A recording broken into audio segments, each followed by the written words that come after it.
Ashraf sir, আপনার মন্তব্য শুনি এই জায়গাতেই যে কোনোভাবে এই সংসদকে ব্যর্থ হতে দেওয়া যাবে না। আজকে যেহেতু প্রথম অধিবেশন শেষ হলো, আজকে অনেকের বক্তব্য আপনি শুনেছেন, আপনার কাছে কি মনে হয় যে যাতে করে এই সংসদ সফল থাকে?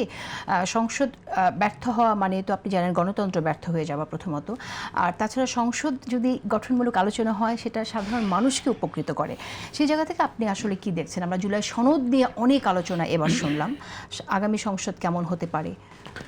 দেখুন, শুধু সংসদ না, এই সরকারের টিকে থাকা, এই গণতন্ত্রের নতুন রাজনীতি টিকে থাকা, এগুলো আমাদের প্রত্যেকের জন্য অপরিহার্য।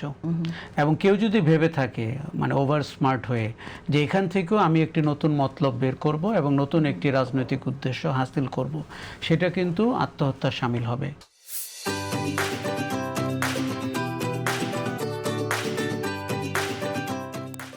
কীরকম? আওয়ামী লীগের মতো একটি মানে ফ্যাসিবাদী শক্তি আপনার আশেপাশেই ঘুরঘুর করছে। আপনি কালচারাল ফ্রন্টে দেখেন, তারা মাথা উঁচু করে দাঁড়িয়েছে। আমি মিডিয়ার অনেক লোকজনকে চিনি, 1-1.5 বছর পলাতক থাকার পরে এখন আবার ঢাকা শহরে ফেরত এসছেন। সামাজিক যোগাযোগ মাধ্যমে তাদের প্রোপাগান্ডার যে ক্ষমতা সেটি অনেক বেশি।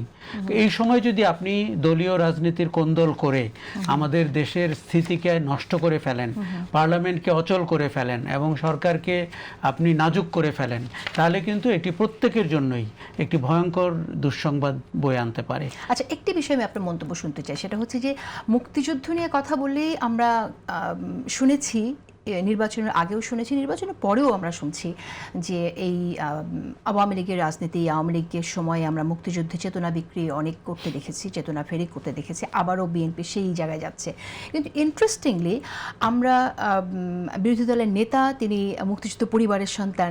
আজকে আমরা দেখলাম সৈয়দ জামাতের নেতা সৈয়দ তাহের, তিনি বললেন তিনি শিশু মুক্তিযোদ্ধা নিজেকে দাবি করলেন, এবং তিনি যখন দাবি করলেন শিশু মুক্তিযোদ্ধা, আমরা দেখলাম যে আবার স্বরাষ্ট্রমন্ত্রীও সেটা ওয়েলকাম করলেন।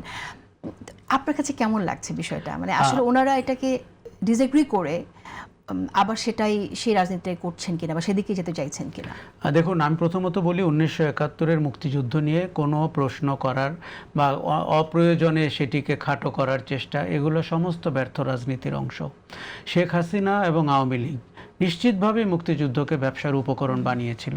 তারা নিজস্ব একটি মুক্তিযুদ্ধ বানিয়েছিল, যে মুক্তিযুদ্ধে শেখ মুজিবুর রহমান ছাড়া আর তেমন কেউ ছিলেন না। কারণ আপনি খেয়াল করে দেখবেন বাংলাদেশের 50 বছর কিংবা শেখ মুজিবুর রহমানের 100 বছরের সময় তারা কি করেছিল। করতে গিয়ে যেটি ক্ষতি করেছে, তারা মুক্তিযুদ্ধের পিঠে কুঠারাঘাত করেছে এবং পরবর্তীতে বিরোধীরা সেই সুযোগ নিয়েছে। কিন্তু আমার মতে মুক্তিযুদ্ধ আওয়ামী লীগের বয়ানের মুক্তিযুদ্ধ না।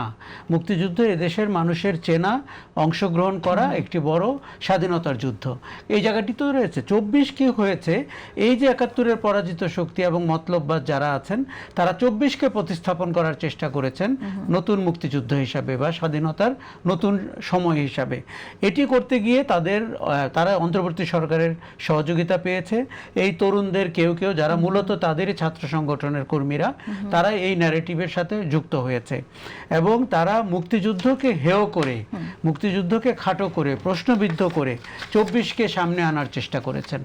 পরবর্তীতে যখনই তারা আবার দেখেন একটু বেকায়দায় পড়ে যাচ্ছেন, অন্যরা মুক্তিযুদ্ধের সমর্থক হিসেবে এগিয়ে যাচ্ছেন, তখন তারা নিজেকে শিশু মুক্তিযোদ্ধা, কিশোর মুক্তিযোদ্ধা এগুলো বলতে শুরু করেন। তার মানে তারা আস্তে আস্তে এই বেনিফিটটি পাওয়ার চেষ্টা করছেন, দেখতে চাচ্ছেন যদি এদিকে বাতাস বেশি হয় তাহলে এই বাতাসেও তারা কিছুটা থাকতে পারেন কিনা। কিন্তু তাদের আচরণ, বডি ল্যাঙ্গুয়েজ, কথা বলার ভঙ্গি এবং মুক্তিযুদ্ধের সময় তাদের চেহারার মধ্যে যে পরিবর্তন আসে, সেটি দিয়ে আপনি বুঝতে পারবেন তারা আসলে কোন পক্ষের মানুষ। তারা প্রথম কথা এই দেশের স্বাধীনতা চায়নি এবং সেই দেশকে স্বাধীন করতে তাদের অনেক সব ইচ্ছা কাজ করে, 24-এও করেছে। এখন আমি বলি আপনাকে যে এই দেশের মানুষ কিন্তু 1971-এর সাথে 24-কে তুলনা করছে না। দেখুন, 24-এর মতো পরিবর্তন 20 বছর পরে আবার আসতে পারে, তারপর 20 বছর পরে আবার আসতে পারে। তাহলে কি আপনি প্রতিবার বলবেন নতুন স্বাধীনতা পেয়েছি? স্বাধীনতা একবারই একটি দেশের হয়ে থাকে, আমাদেরও হয়েছে। এগুলো হচ্ছে রাজনৈতিক পরিবর্তন, ক্ষমতার পরিবর্তন, শাসনের পরিবর্তন। আমাদের এখন বাস্তবতা হচ্ছে এরকম একটি শক্তিকে রাজনীতিতে রেখে, পার্লামেন্টে যারা বিরোধী দল তাদেরকে রেখে এবং যাদের সাথে অভ্যুত্থানে তরুণরা যোগ হয়েছে, তাদেরকে সহ্য করে এই রাজনীতিকে আপনার সামনের দিকে এগিয়ে নিতে হবে।